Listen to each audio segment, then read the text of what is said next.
सभी राम भक्तों का दूसरे दिन यानी जो देवी ब्रह्मचारिणी का दिन है, द्वितीय नवरात्र में बहुत बहुत स्वागत और अभिनंदन है। देवभूमि डायलॉग के इस मंच पे जैसा कि मैंने कहा, हमने एक प्रयास किया डिजिटल तरीके से रामलीला दिखाने का, ताकि कोरोना काल से उत्पन्न इस स्थिति में जो उत्तराखंड की संस्कृति है, हमारी जो रामलीला है, वो हमारे उत्तराखंडियों तक और देश दुनिया के कोने कोने में बैठे हमारे लोगों तक पहुंच पाए। यही उसका प्रयास है। कल जैसा कि मैंने आपको बताया था कि महर्षि विश्वामित्र के साथ भगवान राम, लक्ष्मण और शिष्य मंडली मिथिलापुर की ओर निकल चुकी है और आज राजा जनक अपने दरबार में बैठे हैं। महर्षि विश्वामित्र का आगमन होता है, राजा दशरथ उन्हें प्रणाम करते हैं और महर्षि विश्वामित्र आशीर्वाद के साथ साथ उन्हें बताते हैं कि अयोध्या के राजा दशरथ के ये दो पुत्र हैं, राम और लक्ष्मण, और वो भी मेरे साथ स्वयंवर में आए हैं। और चूंकि अब महर्षि विश्वामित्र के पूजन का समय हो गया था, इसलिए राम लक्ष्मण ने सोचा क्यों ना महर्षि के लिए पुष्प वाटिका से कुछ फूल तोड़ लाएं। तो वहां पर हमारी रामलीला में लावनी बोलते हैं। हमारे यहाँ देखिए चौपाई है, छंद है, सोटा है। क्यों हमारी रामलीला सबसे अलग है? चौपाई है, सोटा है, छंद है, कहरवा है, राधे श्याम है, लावनी है, भैरवी है, सब कुछ हमारी रामलीला में है। और इसीलिए हमारी रामलीला देश दुनिया में विख्यात है। इसलिए हर कोई चाहता है उत्तराखंड की संस्कृति, इस रामलीला को देखना। यही तो प्रयास है देवभूमि डायलॉग के इस मंच से कि वो रामलीला अब तक पहुंचे। और जब राम लक्ष्मण एक तरफ और दूसरी तरफ सीता अपनी सहेलियों के साथ उस पुष्प वाटिका को देखकर भगवान राम को बहुत आनंद महसूस होता है और वो लक्ष्मण से कहते हैं, और ये बड़ी सुंदर लावनी है। मैं कहूंगा हमारी रामलीला की बहुत ही गाए जाने वाली लावनी है, जिसको मैं समझता हूं ज्यादातर हमारे राम भक्त जानते हैं। और वो लावनी है, राम लक्ष्मण से कहते हैं, भ्राता यह कैसी फूल रही, फूल हरी रही, फूल हरी, भ्राता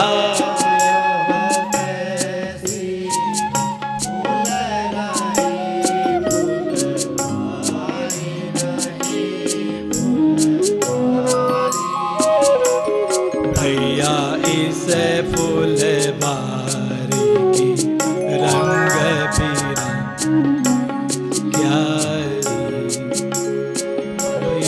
इस फूल बारी की। एक सुर ऊपर लगाएंगे। नवे पल्लव और फल फूल मनोहर, नाना मनोहर नाना। नव पल्लव फूल मनोहर, नाना मनोहर। भैया बाग बीच रत्न जड़ित शोभा, भैया बाग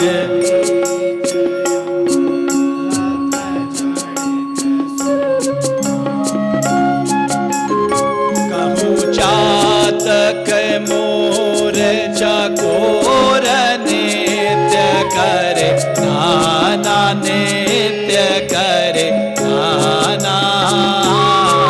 कहूँ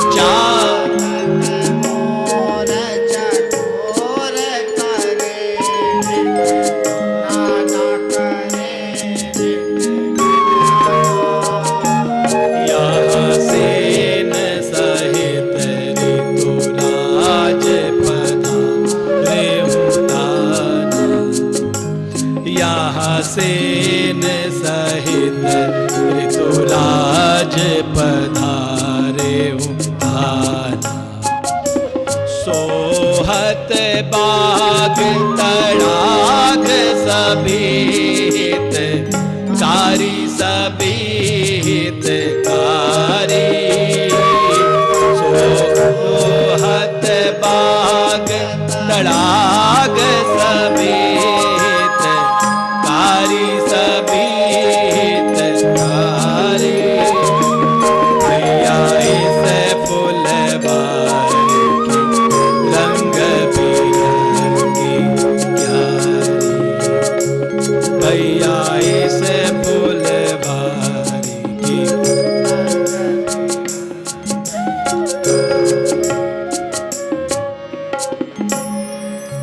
और भगवान राम लक्ष्मण से कहते हैं, भ्राता महर्षि विश्वामित्र के लिए सुंदर फूल तोड़ लेते हैं। और फिर देखते हैं उनकी नजर जाती है मां सीता पर, और मां सीता को देखकर वो कहता, हा यहां तो कोई देवकन्या पधारी है, ये भी पुष्प तोड़ने आई हैं। और हमारे यहाँ राम लक्ष्मण से चौपाई में कहते हैं, तात जनक तनिया यह सोई धनुष यज्ञ जही कारण होई। पूजन गौरी सखी ले आई करत प्रकाश फिरत फुलवाई। और अब जो लक्ष्मण है वो भगवान राम से कहते हैं, क्या कहते हैं? देखो ये कैसी देखो ये कैसी बहार। देखो ये कैसी बहार।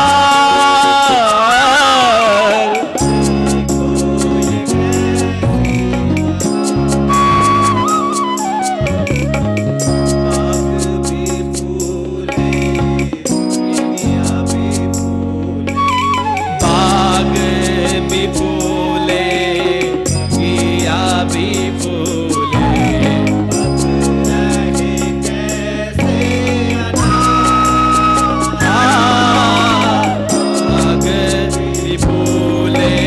बगिया भी फूले पक रहे कैसे अनार।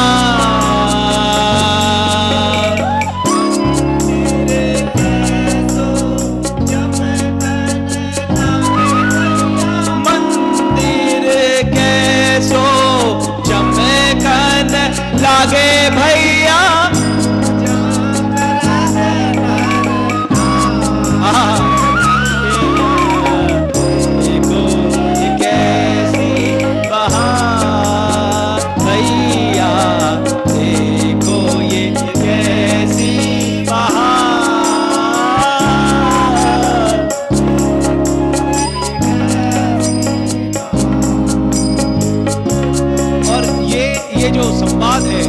भगवान राम लक्ष्मण के बीच में चल रहा है, और वहां सीता सहेलियों के साथ भी आई है, वो भी पुष्प तोड़ने आई है।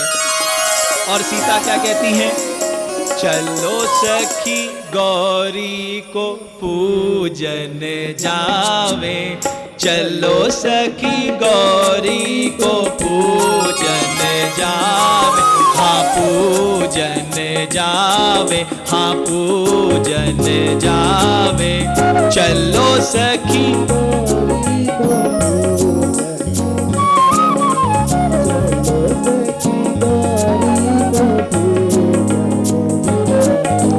जूही चमेली तोड़े, चंपी चमेली तोड़े।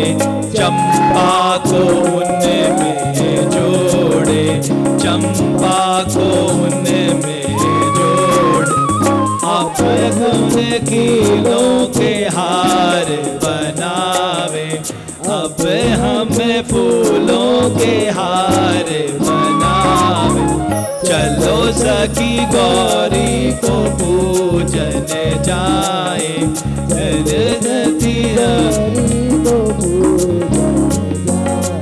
सीता सखी सीता से कह रही है, प्यारी धैर्य धरो, वे किशोर अवश्य मिलेंगे। सखी सहेली से, सत्य है सखी, मेरी बाएं आंख फड़कती, इसमें चित्त सावधान होता है। पर उस किशोर राजकुमार की छवि मनाते ही जी घबराता है। सखी सीता से कहती है, हे सीता अब विलंब होता है, माता तुम्हारी बाट देखती होंगी। चलें, वह देखो पूजा की थाली भी आ गई है और सखी का प्रवेश होता है पूजा की थाली लिए और मंदिर के समीप जाकर मां गौरी का पूजन करते हैं। मां गौरी का पूजन करने के लिए बड़ी सुंदर पंक्तियां हमारी रामलीला में है। जय जय जय गिरिराज किशोरी, जय महेश मुखचंद चकोरी। जय जय जय गिरिराज किशोरी, जय जय जय गिरिराज किशोरी, जय महेश मुखचंद चकोरी,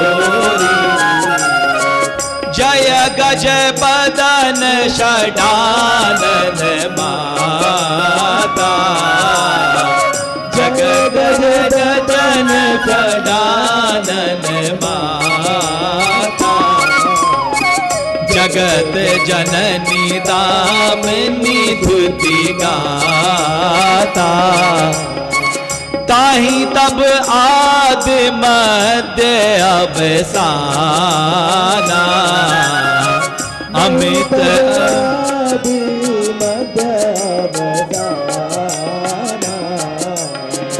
अमित प्रभाव वेद नहीं जाना, भव भव विभव पराभव कारिणी, विश्व विमोहिनी स्ववश बिहारिणी, सेवत तो ही सुलभ फलचारी, सुर नर मुनि सब होय सुखारी, पति देवता स्तुति महा माथु प्रथम तब रेख, महिमा मित न कहीं सकहीं सहस शारदा शेष।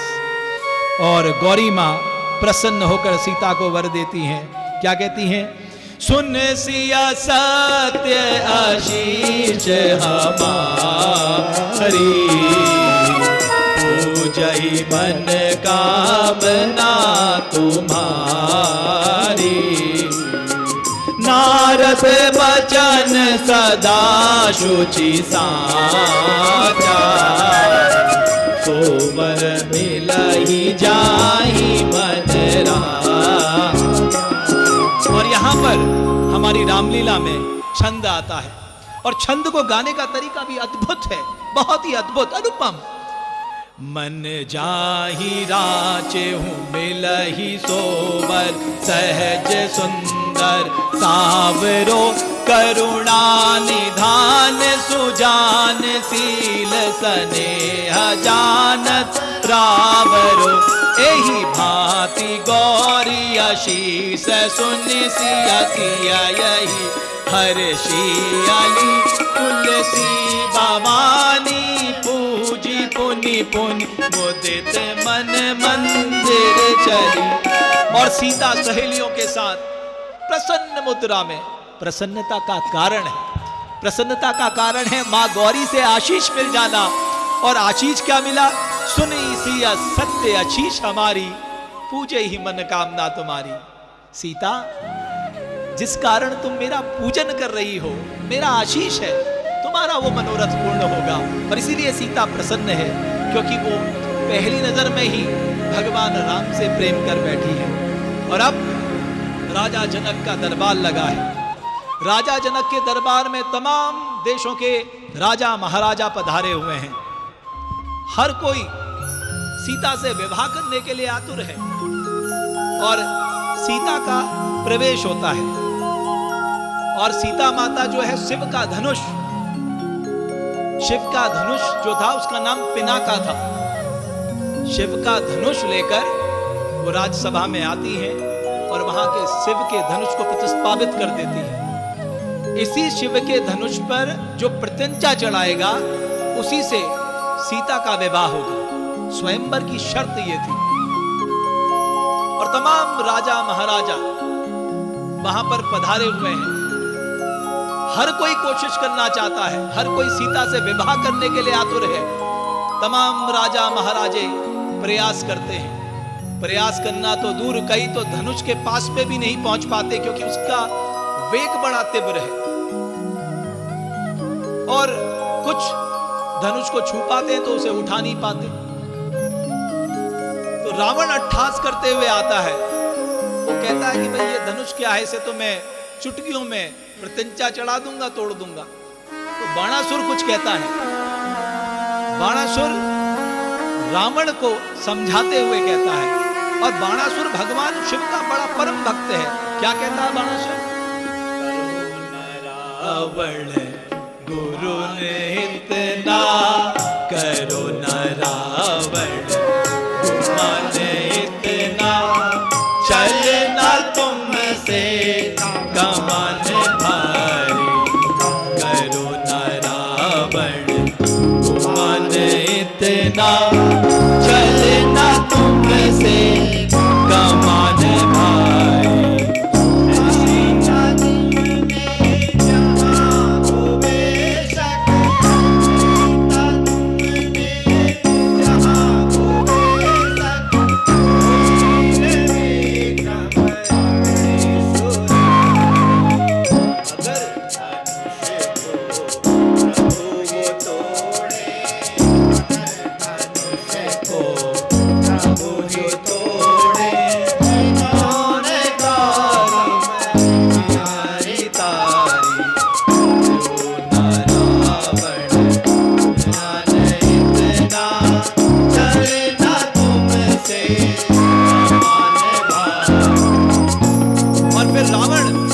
क्रोध आ जाता है, क्यों? अहंकार से ग्रसित है, अहंकार की भावना है। वो क्या समझेगा उस धनुष को, जबकि वो जानता है वो धनुष उसके आराध्य भगवान शिव का धनुष है। उसके बाद भी अहंकार के वशीभूत होकर कहता है, ये क्या धनुष है, इसे मैं तोड़ूं। अहंकार देखो, एक धनुष है अभी मैं तोड़ूं, हम तो रावण है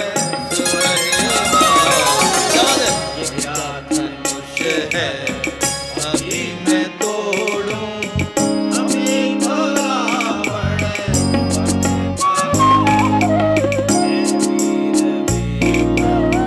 सभी से उत्तम है,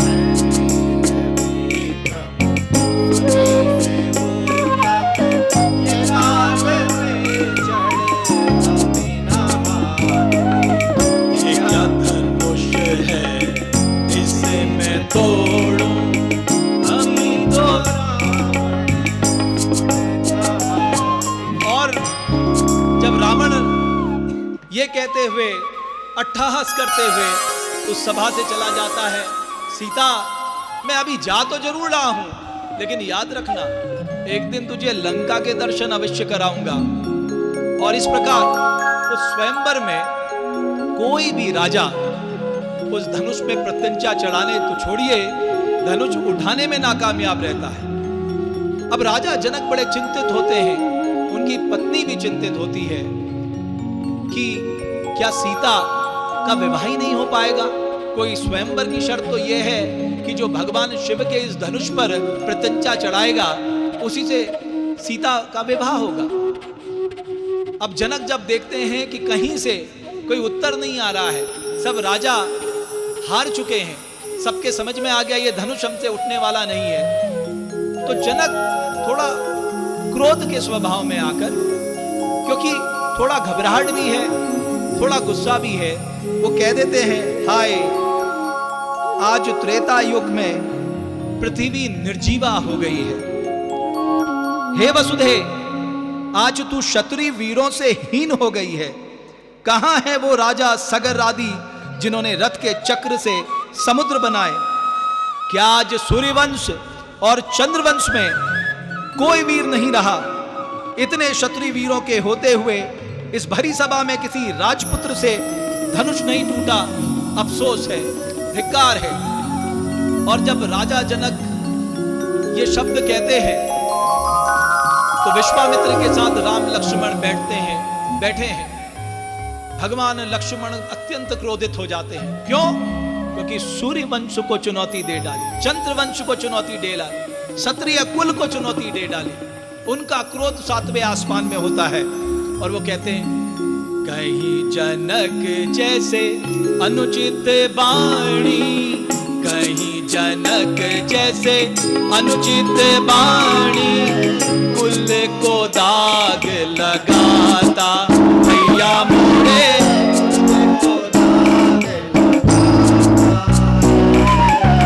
कंदुक ब्रह्मांड उठाओ, मेरे मन यहाँ आता है।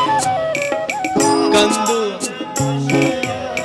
है गो पुराना भैया, कहा धनुष यहाँ है गो पुराना, पृथ्वी सारी उठाऊं भैया मोरे।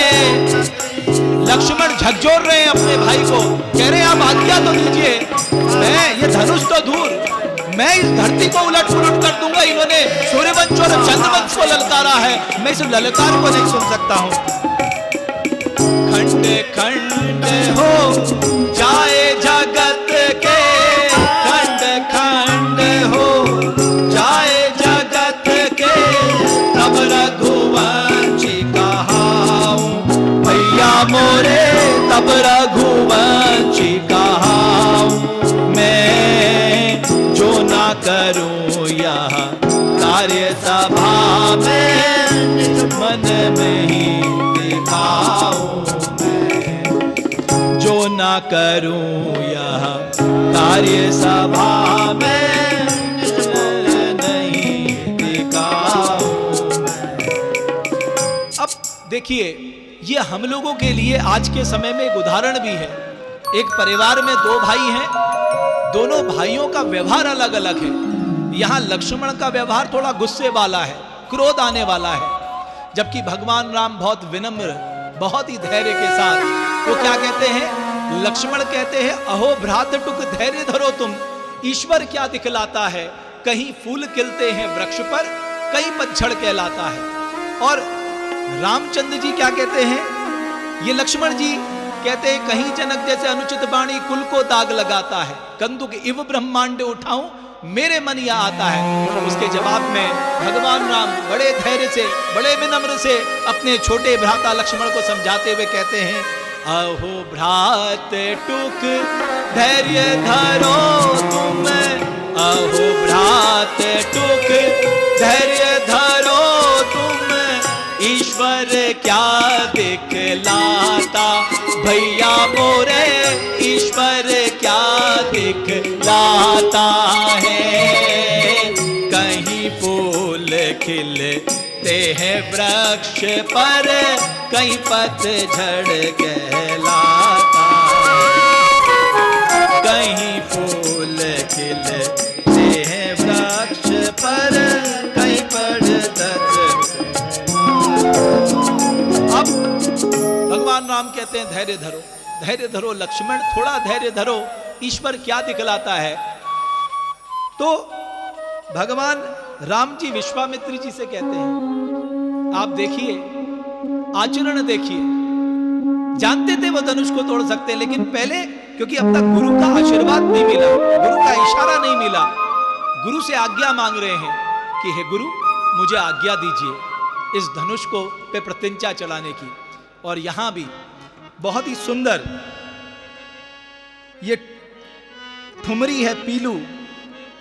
राम विश्वामित्र जी से कह रहे हैं, आयशु दीजे कृपा निधाना, आयशु दीजे कृपा निधाना, तोड़ू ये शंकर चापे पुराना, आयशु दीजे कृपा निधाना, तोड़ू ये शंकर चापे। सब देखे कौतुक नर और नारी, सब देखे तोड़ू धनुष नहीं लाऊं मैं बारी, सब देखे कौतुक नर और नारी, तोड़ू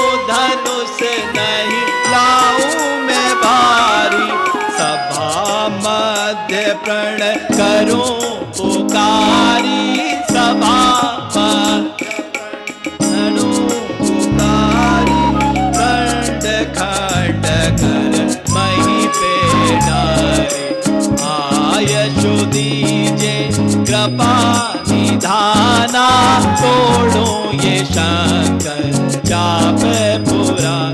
अब आप सोचिए गुरु की महिमा, गुरु ब्रह्मा गुरु विष्णु गुरुदेव महेश्वर, गुरु साक्षात परम ब्रह्मा, तस्मै श्री गुरुवे नमः, तस्मै श्री गुरुवे नमः।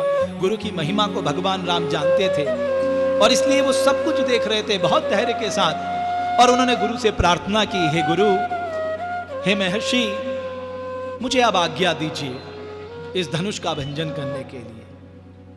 और विश्वामित्र जी कहते हैं, हे राघव, अब वो शुभ मुहूर्त आ गया है, शीघ्र धनुष तोड़कर राजा जनक का परिताप, सीता का संताप और रानी का दुख दूर करो। और उसके बाद धनुष पे प्रतिंचा चढ़ाते हैं और प्रतिंचा चढ़ते ही धनुष टूट जाता है और हर जगह खुशियां, सखियां गारी होती हैं, हर जगह खुशी का उल्लास है।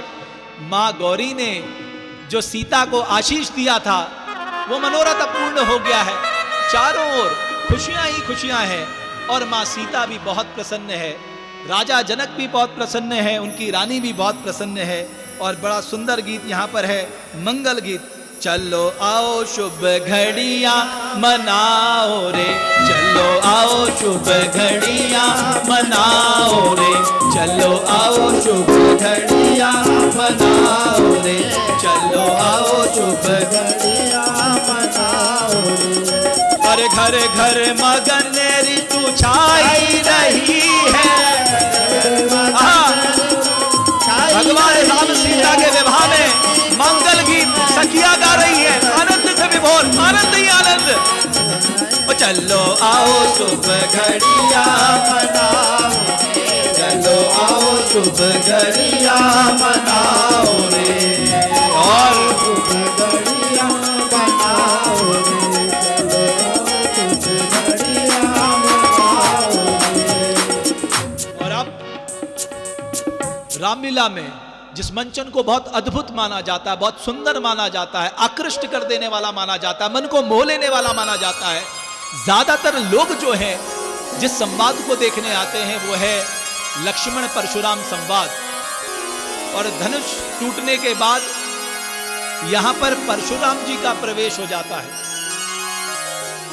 परशुराम जी को सब प्रणाम करते हैं, परशुराम जी भी महर्षि विश्वामित्र जी को प्रणाम करते हैं। परशुराम जी कहते हैं, जय हो, कल्याण हो, लोक लोक में सम्मान हो। जनक राम लक्ष्मण का परिचय कराते हैं, ये राजा दशरथ के पुत्र राम लक्ष्मण है। परशुराम कहते हैं, हे दशरथ पुत्रो, चिरंजीवी रहो। सीता भी मुनिश्रेष्ठ को प्रणाम करती है और परशुराम कहते हैं, सौभाग्यवती भव, चक्रवर्ती राजा को प्राप्त हो।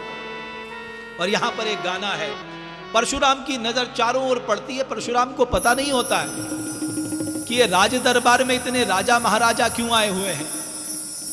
और यहां पर भी बहुत ही सुंदर तरीके से प्रस्तुत किया गया है। जनक राजा बता जल्दी, जनक राजा बता जल्दी, ये इतनी भीड़ कैसी है। जनक राजा बता जल्दी, ये इतनी भीड़ कैसे है।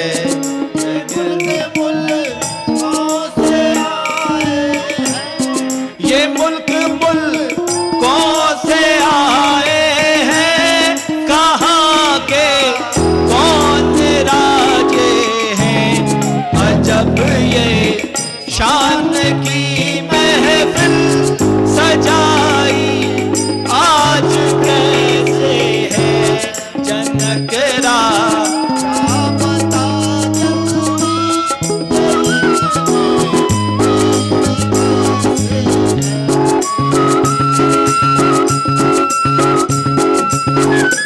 और परशुराम दोनों ओर देख रहे होते हैं। इस बीच में राजा जनक परशुराम को बता देते हैं कि हे भृगुनाथ, मैंने अपनी पुत्री सीता का स्वयंवर किया है। उस स्वयंवर में शर्त के अनुसार जो भगवान शिव के पिनाका धनुष पे प्रतिंचा चढ़ाएगा उसी के साथ मैं अपनी पुत्री का विवाह करूंगा। और इधर परशुराम शिव का धनुष टूटा हुआ देखकर अत्यंत क्रोधित हो जाते हैं। चारों ओर बिजली कड़कड़ाने लगती है, चारों ओर ऐसा लगता है मानो एक ऐसी आबो हवा बह रही हो जिसमें क्रोध हो, जिसमें गुस्सा हो, और ये गुस्सा वहां सुनाई दे रहा था। और हमारे यहाँ हमारी रामलीला में राधे श्याम का बड़ा वर्णन है। लक्ष्मण परशुराम के बीच राधे श्याम, लेकिन अभी जो राधे श्याम है वो जनक और विश्वामित्र जी वहां खड़े हैं, लेकिन परशुराम और जनक के बीच ये राधे श्याम चल रहा है। और बहुत क्रोधित होकर परशुराम राजा जनक से कहते हैं, ओ मिथिलापति अब यह बदला, ओ मिथिलापति अब यह बदला, यह शिव धनु किसने तोड़ा है, यह शिव धनु किसने तोड़ा है, इस भरे स्वयंवर में किसने, इस भरे स्वयंवर में किसने सीता से नाता जोड़ा है।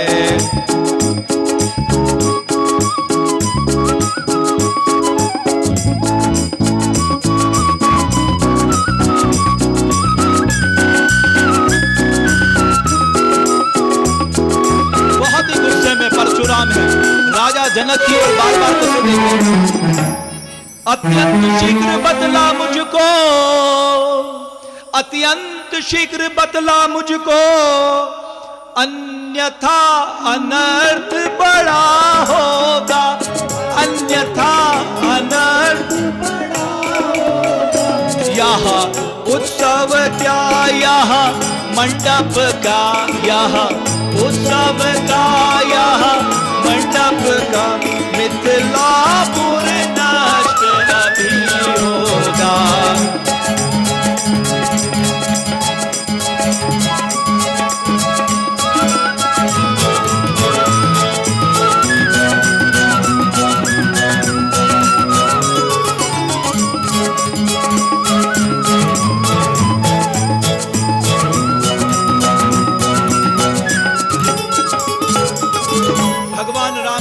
विनम्रता का प्रतीक है, यहां भी विनम्रता का परिचय दे रहे हैं। वो परशुराम जी का राधे श्याम में ही जवाब देते हैं, शिव धनुष तोड़ने वाला भी,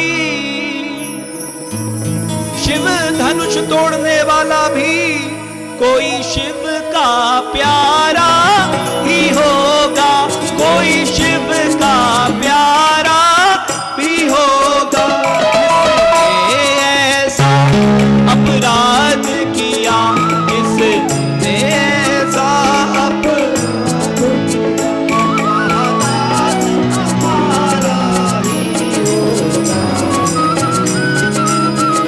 भगवान राम कहते हैं जिसने भी ये काम किया होगा वो आपका ही दास होगा प्रभु, इसलिए क्रोध मत करो। लेकिन परशुराम मानने वाले नहीं थे, वो कहते शंभु सरासन अति प्रिय मोरा, कहूं जड़ जनक धनुष कही तोरा, वेग दिखाओ मूड न तू आजू, उल्टो महिजा लगी तब राजू।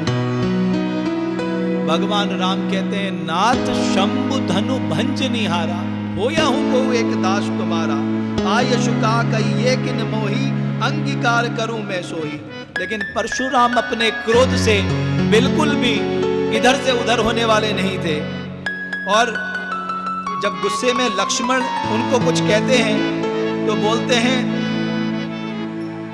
काहे बोले ना बिचारी, सठे बोले ना बिचारी, रे क्षत्रिय काहे बोले ना बिचारी, रे यही परसु से काट गिराए, यही परसु से काट गिराए, बड़े बड़े बलधारी, यही परसु से काट गिराए, बड़े बड़े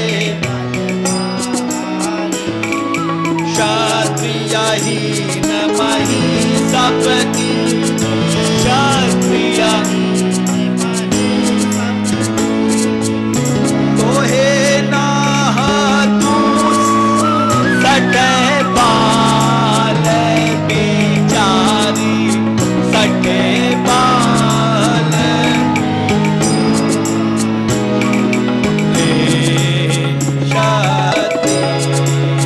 लक्ष्मण कह रहे काहे रिसय होते बिना के पुराना काहे रिसय होते बिना के पुराना सटेता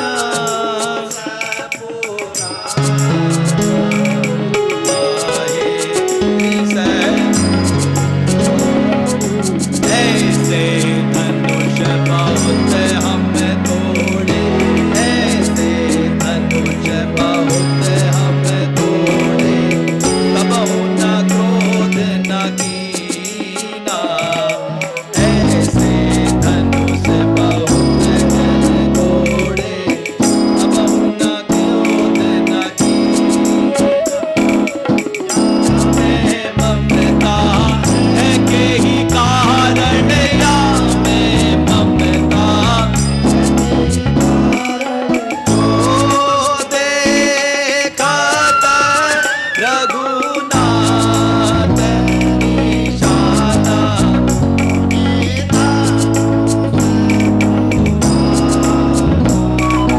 काहे जय हो। अब परशुराम कह रहे हैं बालक छोटा बड़ा है खोटा बालक छोटा बड़ा है खोटा छोटा है नादान बालक छोटा बड़ा है खोटा खोटा है नादान बार बार समझाया इसको बार बार समझाया इसको कहना मेरा मान बालक छोटा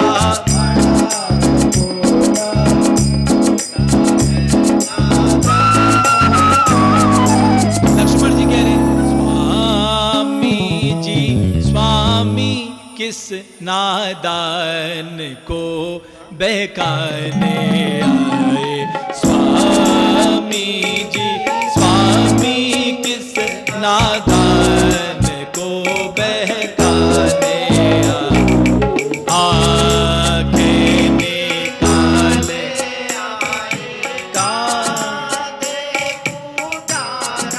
क्या बात है आंखें निकाले आए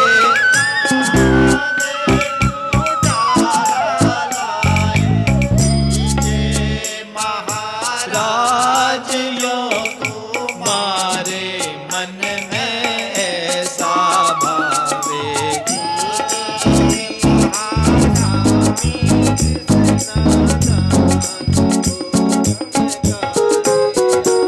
अब परशुराम जी बहुत ही क्रोधित हो जाते हैं क्योंकि लक्ष्मण उनको बार बार छेड़ रहे होते हैं उन्हें बार बार व्यंग कर रहे होते हैं और परशुराम का क्रोध अब 7वें आसमान पे पहुंच जाता है। वो कहते हैं कि आज इस सभा में बड़ा अनर्थ हो जाएगा कहीं मेरे फरसे से किसी का वध ना हो जाए। महर्षि विश्वामित्र कहते हैं शांत हो जाइए परशुराम जी शांत हो जाइए। तो भगवान राम बहुत ही विनम्रता के साथ बहुत प्रेम से इतनी सुंदर रागनी है हमारी रामलीला की बहुत आनंद प्रदान करने वाली है। आप सब लोग भी सुनिए और इस भावना पे लीन हो जाइए। क्यों करते हो क्रोध मुनि जी क्यों करते हो क्रोध मुनि जी क्या है दोष हमारा क्यों करते हो क्रोध मुनि जी क्या है दोष हमारा जनक राज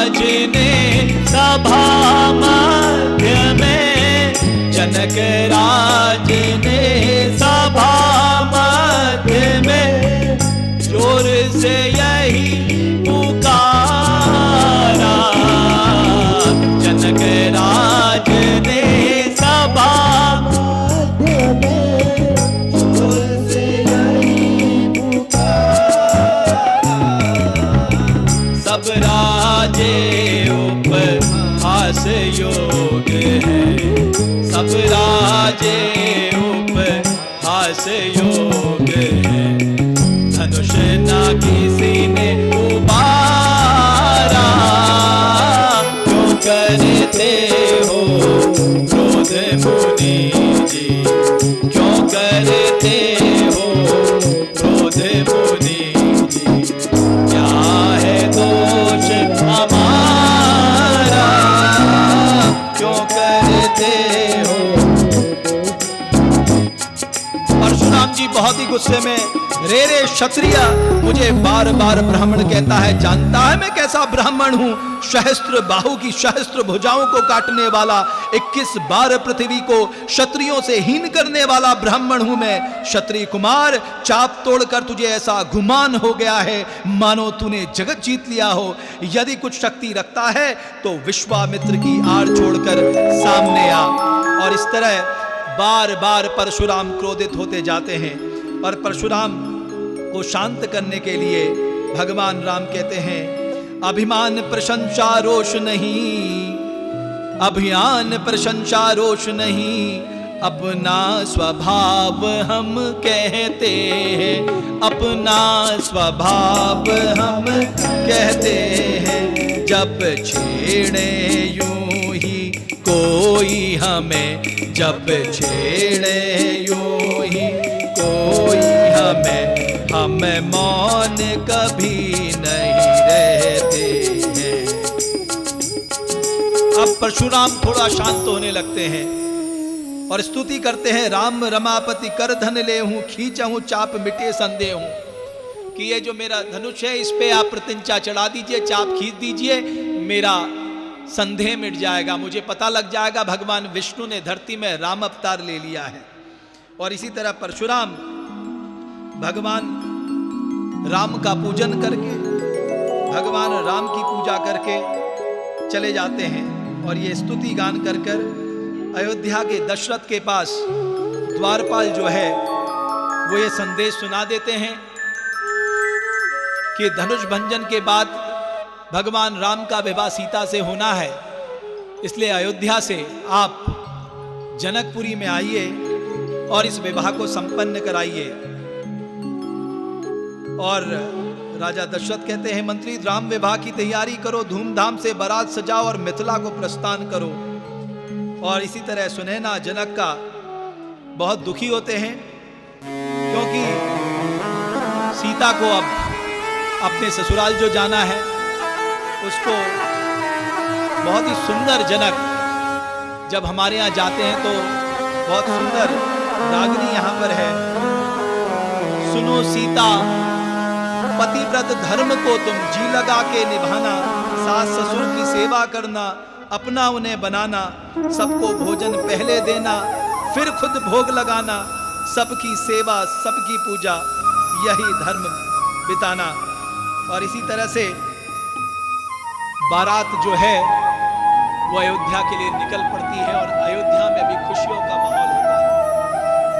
तो दूसरे दिन का यह अध्याय जो था रामलीला का हमने डिजिटल माध्यम से आप तक पहुंचाया।